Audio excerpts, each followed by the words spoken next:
కళ్ళలో నీళ్లున్నాయి. ఎప్పుడొస్తారన్నా మళ్ళా అమ్మాయి నోట్లోకి వచ్చిన మాట, అన్నా ఎప్పుడొస్తావన్నా, ఎప్పుడొస్తారన్నా, కబ్ ఆయింగే, ఫిర్ కేసీఆర్ సాబ్ కబ్ వాపిస్ ఆయింగే, కబ్ ఫిర్ ఏక్ బార్ హుకూమత్ సంభాలింగే అంటూ ఆ అమ్మాయి అడిగిన మాటలు, ఆమె కళ్ళల్లో నీళ్లు చూస్తుంటే అది ఆ అమ్మాయి ఆవేదన కాదు. ఇవాళ రాష్ట్రంలో కాంగ్రెస్ ప్రభుత్వం చేతిలో దగాబడ్డ ప్రతి బిడ్డ, రైతు బిడ్డ కావచ్చు, లేదా ఒక సామాన్య మహిళ కావచ్చు, లేదా ఒక పెద్ద మనిషి కావచ్చు, 2 లక్షల ఉద్యోగాలని చెప్పి మోసపోయిన తెలంగాణ తమ్ముళ్ళు చెల్లెలు కావచ్చు, ప్రతి మనిషి గుండెలో ఇలా ఒక్కటే ఉన్నది నినాదం, కాంగ్రెస్ పోవాలే, కేసీఆర్ రావాలే, కాంగ్రెస్ పోవాలే. ఇది ఒక్కటే నినాదం ఉన్నది. మనం ఎదురు చూసేది కేవలం క్యాలెండర్ ఎప్పుడు మారుతుందా అని చూడాలి గంతే. కానీ ఒకటి పక్క, కాంగ్రెస్ కేల్ ఖతం, దుకాణం బంద్, కేసీఆర్ తిరిగి వచ్చేది ముమ్మాటికి పక్క. ఇది ఎవరు మార్చలేరు. ముఖ్యంగా మీరున్నంత కాలం, మీరు గట్టిగా నిలబడ్డంత కాలం, ఏ ఎమ్మెల్యే ఎటు పోయినా, ఎవరు ఎక్కడ పోయినా, ఎంత పెద్ద నాయకులు గోడలు దుంకినా రాజేంద్ర నగర్ లో మళ్ళీ తిరిగి ఎగిరేది ఇదే గులాబీ జెండా అనే మాట నేను మీకు విజ్ఞప్తి చేస్తా ఉన్నా. ఎందుకు అంటే ఇవాళ కాంగ్రెస్ అధికారంలోకి అయితే వచ్చింది. అడ్డగోలు అబద్ధాలు, 1 కాదు 2 కాదు, 420 వాదే, 420 హామీలు ఇచ్చినారు. ఒక్కసారి గుర్తు తెచ్చుకోండి, ఎన్ని మాటలు, ఎన్ని అబద్ధాలు. 13 డిక్లరేషన్లు, 420 హామీలు, 6 గ్యారంటీలు.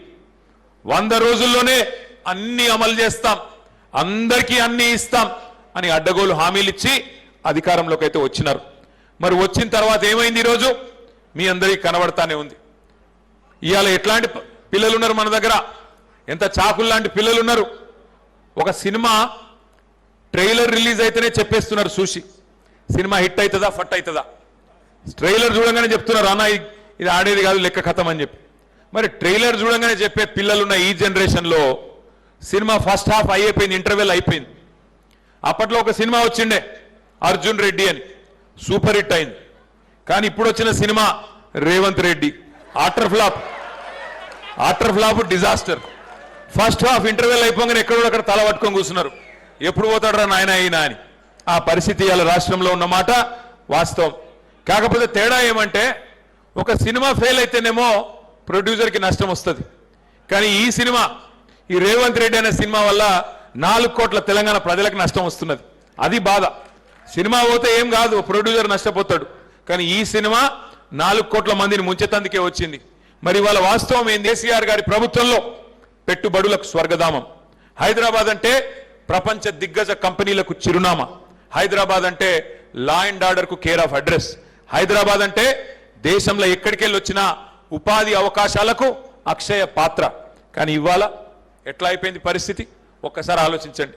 హైదరాబాద్ లో పారిశ్రామికవేత్తల తలలకు తుపాకులు పెట్టి బెదిరిస్తున్నారు.